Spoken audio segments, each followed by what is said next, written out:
My name is Zara Bello, an architectural restorer. But I didn't always look like this. There was a time my skin was smooth, my laughter easy, my world safe. I was born in Britain to my father, the renowned Nigerian historian, Idris Bello, a man who rebuilt history for a living and gave me a life worth dreaming in.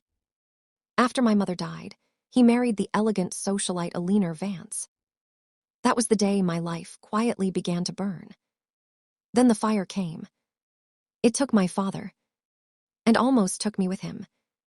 I survived, scarred, broken, and blamed for the tragedy no one wanted to question.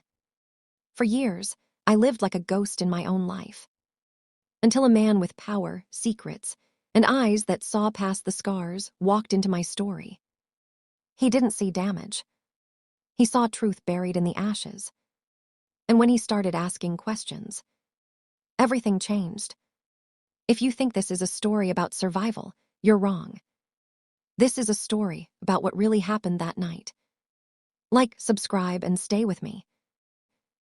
The sharp crack sliced through the polite laughter of the garden party, and every head turned as a porcelain teacup exploded against the stone path near the fountain.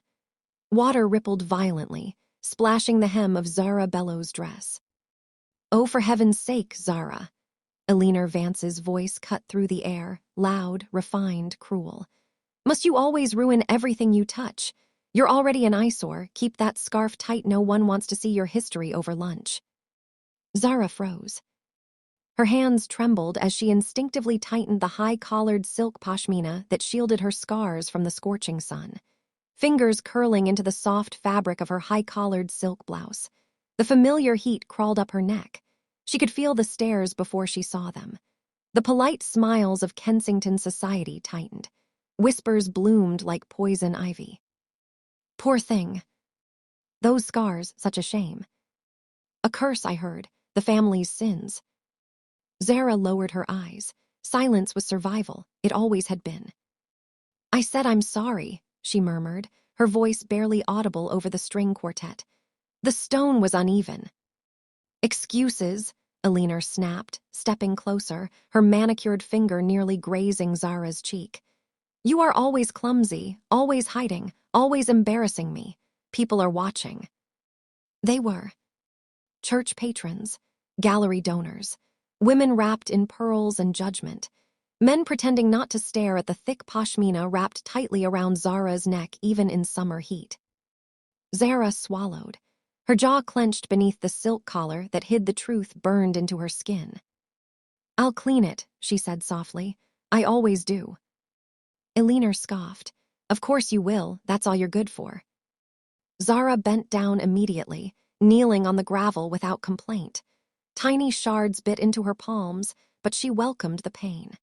Pain was easier than humiliation, easier than remembering that this garden, this estate, this restoration firm bearing her father's name had once been hers. Unpaid intern, that was what Billionaire called her now. A servant in her own legacy. As Zara reached into the fountain to retrieve the broken porcelain, her fingers brushed the weathered stone.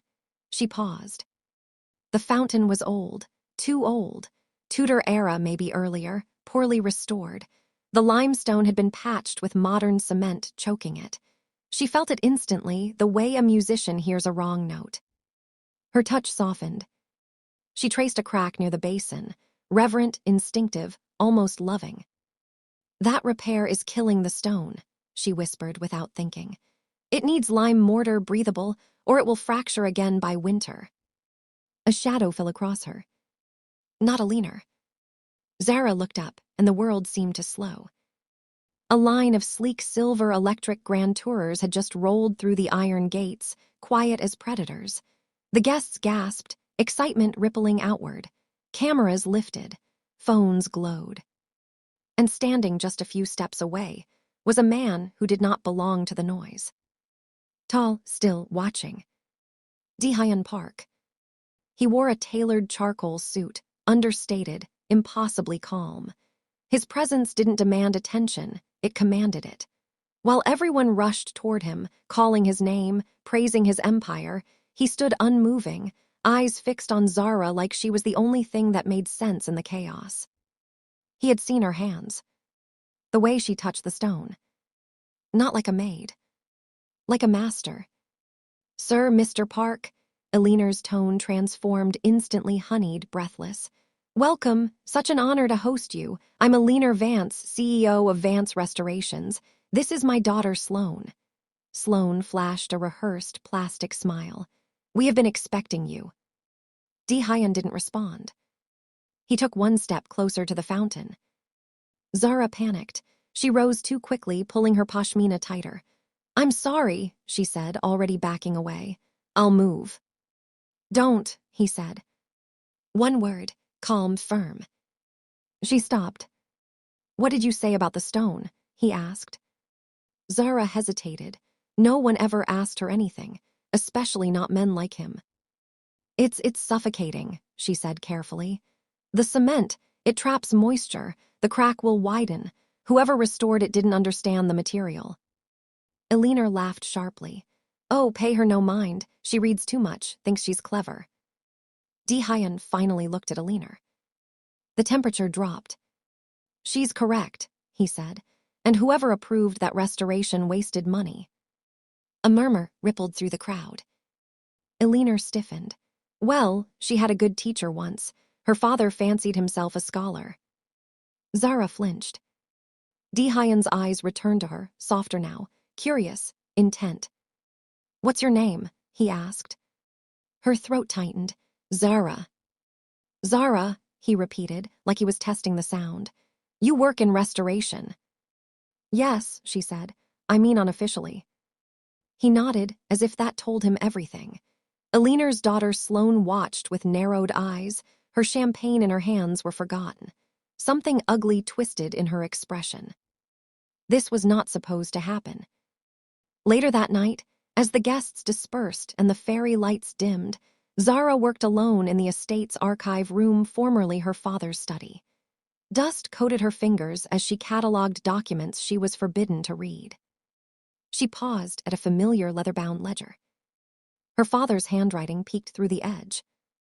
Her chest ached. "I'm sorry, Baba," she whispered. "I tried." Miles away, in a quiet penthouse overlooking the Thames, Hyun Park loosened his cufflinks and spoke into the air. "Minsung." "Yes, sir." "Find everything about Zara Bello," he said calmly. "And her father, especially how he died." "A beat." "Something about her doesn't add up," Hyun continued. "And I don't ignore fractured stone." The line went dead. Zara didn't know it yet, but the silence protecting her enemies was already cracking. And gold was about to seep in. If you're feeling this already, don't forget to like the video and drop a comment, because this story, it's just getting started. Fire flashbacks came back to Zara in pieces.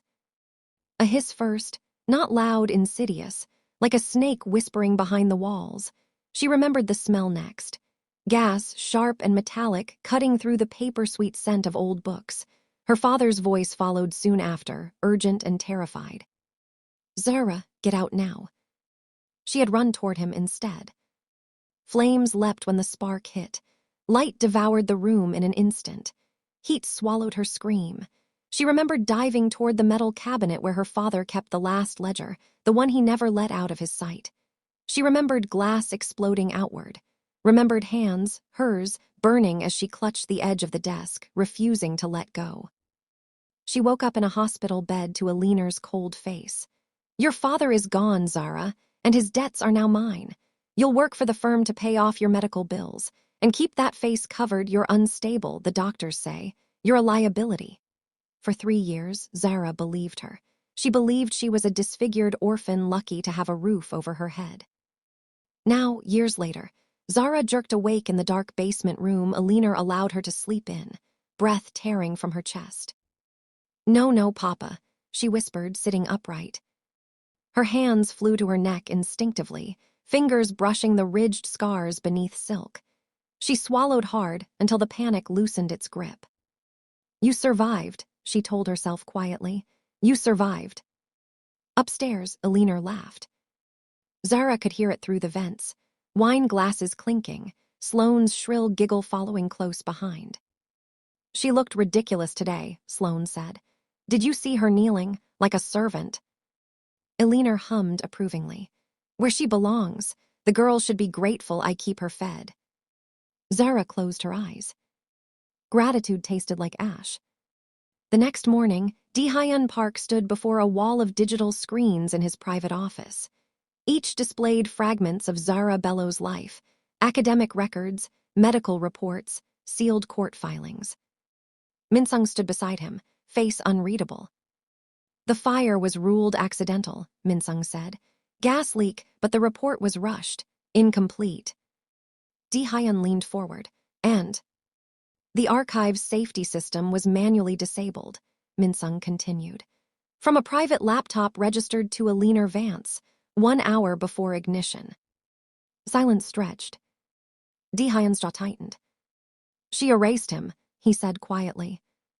Yes, sir. Dr. Idris Bellows' research vanished after his death. His estate transferred within weeks. His daughter was declared mentally unfit to manage assets due to trauma. Dehyun exhaled slowly. They buried the truth with him. There's more, Minsung added. Zara Bellows' medical files were altered. Scarring was used to justify her isolation. She was hidden. Dehyun's eyes darkened. No, he said. She was imprisoned. Weeks later, in the afternoon, Zara escaped to the botanical garden which was her refuge. Green silence. Living things that healed instead of judged. She sat on a stone bench, sketchbook balanced on her knees, charcoal moving fast and sure. She didn't notice him at first. You draw like you're remembering something, a voice said gently. Zara startled, clutching the book to her chest. I'm sorry, I didn't. It's okay, the man said quickly, raising his hands. I won't intrude. He wore simple clothes today. No suit, no entourage, just calm eyes and a soft smile. I'm Jin, Dehyun said. May I sit? Zara hesitated, then nodded. I'm a consultant for the new estate project, he says. Zara looked away, her heart racing. I shouldn't be talking to you, my stepmother says I shouldn't be seen. Dehyun leaned in, his voice a gentle anchor. Why hide what has been forged in fire? Have you heard of kintsugi? In my country, when a precious vase breaks, we don't throw it away. We mend the cracks with pure gold. It becomes more valuable because it survived. Zara felt a tear prick her eye. I'm not a vase, Jin, I'm just broken. No, Dehyun said firmly, looking her straight in the eyes. You are a masterpiece that hasn't been finished yet. For the first time in years, Zara didn't feel like a monster. She felt like a woman. They talked for hours, about the hidden history of Nigerian architecture, about the strength of stone, and about dreams she thought had died in the fire. He looks familiar, Zara thought to herself. There's a gala on Friday, Dehyun mentioned casually. The Aura Gala, you should be there. Zara laughed bitterly. I'm ordered to stay in the basement that night. Dehyun smiled a secret, dangerous smile. Plans change, Zara. Don't let them keep you in the dark forever. Back at the Vance estate, Eleanor was already planning the Aura Gala. This is our chance, she said sharply, flipping through fabric samples. Dehyun Park doesn't just acquire properties, he marries strategically. Sloane smirked. So I'm the investment. Exactly, Eleanor said. And Zara stays out of sight. Lock her in the basement if you must. Friday night arrived like a storm. Upstairs, the house was a whirlwind of silk and greed. Sloane, stand straight. This dress cost more than the maid's life. Eleanor shrieked, pinning a diamond brooch to her daughter's chest. They had spent thousands of Zara's stolen trust fund on a gown designed to dazzle the tech mogul. Zara, are those papers organized yet? Eleanor yelled down the stairs. Don't you dare come up until the archives are boxed for the sale. That night, Zara discovered an old trunk. Hidden behind shelves of stolen files, it looked familiar. Her breath caught as she opened it. Inside lay her mother's bedazzling red evening dress, vintage silver lace, hand-embroidered, preserved like a prayer. Zara touched the fabric, tears blurring her vision. She put it on, the heavy fabric feeling like armor. She looked in the cracked basement mirror. Her scars were there, jagged and pale against her skin. She remembered Jin's voice. Mend the cracks with gold. She reached for a jar of gold leaf she used for restoring old frames. With trembling fingers, she applied the gold to the edges of her scars, turning the trauma on her jaw and neck into a shimmering, royal decoration. She didn't need a scarf. She was the gold. "I won't hide anymore," she whispered. The Aura Gala was a sea of black ties and boring gowns. Eleanor and Sloane stood by the bar, looking around desperately for the man of the hour. "Where is he?" Sloane whined. "He's supposed to be looking for a wife." Suddenly, the grand doors swung open. A woman walked in and the music seemed to falter. She was a vision in red and silver, her head held high, her skin glowing with the defiance of a queen. "Is that?" a woman gasped. "No, it can't be. That's the Bello girl." Wrapped in heritage, head high, scars uncovered, gasps rippled. Eleanor's face turned purple. She marched across the floor, her heels clicking like gunfire. You disgusting little squatter, how dare you show your face here?" she hissed, grabbing Zara's arm. "Security, get this mentally ill woman out of here before she ruins the evening." But security didn't move. Instead, the lights dimmed. The massive 360-degree LED screens that surrounded the ballroom flickered to life. Hyun Park descended the staircase, looking like a god of vengeance. He walked past the trembling Eleanor, past Sloane, straight to Zara, and took her hand and kissed it. "Jin," she whispered, her eyes wide. He winked at her. "Welcome, everyone, to a night of truth," he said to the room, voice carrying. "It's because the truth is beautiful when it finally steps into the light." The screens flared, erupted with images of security log. Evidence spilled, and Eleanor's scream was drowned out by justice. Stay with us, like, comment, and subscribe, because the final act, it changes everything, except for Eleanor's breathing. Ragged, panicked, loud. The LED screens behind Hyun shifted again, flooding the gala with timestamps, bank transfers, court filings, and security logs. Dates, names, digital fingerprints impossible to deny. "That's a lie," Eleanor shouted, her voice cracking. This is fabricated." Hyun didn't raise his voice. He didn't need to. "Your laptop ID," he said calmly, "deactivated the archive's fire suppression system at 22:14 p.m. The ignition occurred at 23:02 p.m. You filed the insurance claim the very next day. You moved quickly for a grieving widow." The room fell into a deathly silence as the footage showed Eleanor Vance walking out of the archives, locking the door behind her, and glancing at her watch just as the first flicker of orange light appeared in the window. "You murdered Dr. Idris Bello for his patents." Hyun's voice was a cold blade. "And you enslaved his daughter. But tonight, the ledger is balanced." A collective gasp swept the hall. Zara stood frozen beside him, heart pounding so hard she was sure the room could hear it. Her fingers trembled in his grasp. "This isn't real," Sloane whispered, backing away. "Mom, tell them this isn't real." Eleanor turned on her daughter, eyes wild. "Be quiet." That was when Zara spoke. Her voice wasn't loud, but it carried.